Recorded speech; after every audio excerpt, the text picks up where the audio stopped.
Bonjour à tous et merci de nous suivre pour ce flash d'information.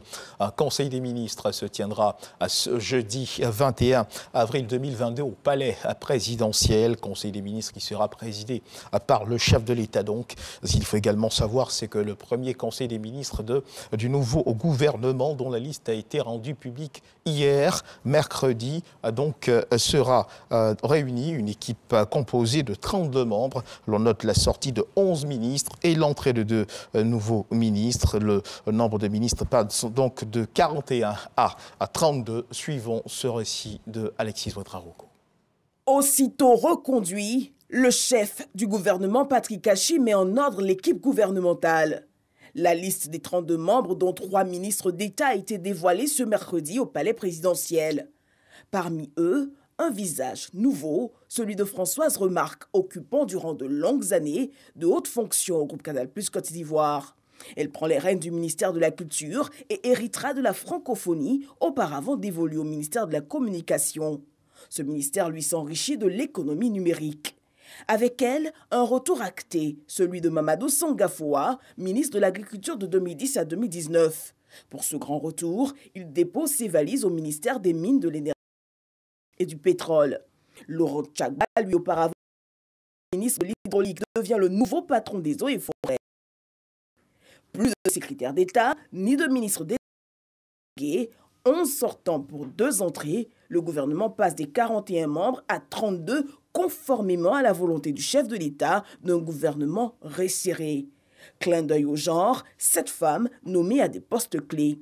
Les défis sont grands pour cette équipe dont les populations attendent beaucoup, notamment sur la mise en œuvre du programme Côte d'Ivoire solidaire qui devrait permettre de mieux ressentir les bons résultats de croissance engrangés par le pays. Ce 20 avril 2022, le gouvernement Patrick Hachi II est enfin connu, mettant fin à une semaine de suspense après la démission du gouvernement le 13 avril dernier.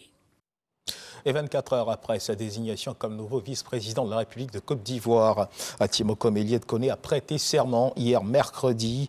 Comme le demande la Constitution, c'était au palais présidentiel, devant le Conseil constitutionnel, réuni lors d'une audience solennelle. Le président de cette institution a instruit le vice-président sur les devoirs liés à sa fonction. Le président de la République a assisté à cette prestation de serment comme l'exige la Constitution. Nous y reviendrons dans nos prochaines éditions. Dans l'actualité internationale, direction la France. À 4 jours du second tour de la présidentielle française, Emmanuel Macron et Marine Le Pen ont enchaîné les échanges sur la Russie, l'économie ou encore l'Europe, le climat et le voile au cours d'un débat télévisé dans CSR, mais dans l'ensemble courtois. 5 ans après leur premier débat, celui d'hier mercredi a finalement été ferme, sans dérapage de l'avis de plusieurs observateurs. Un débat présidentiel où 2 France se sont fait face.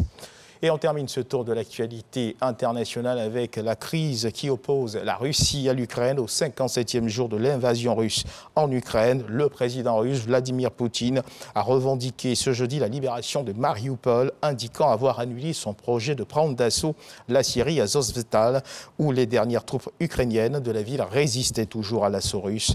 Hier mercredi, notons que Mikhailo Podolyak, conseiller de la présidence ukrainienne et un des négociateurs avec la Russie, a proposé à Moscou une session spéciale d'une négociation dans la ville portuaire sur la mer d'Azov.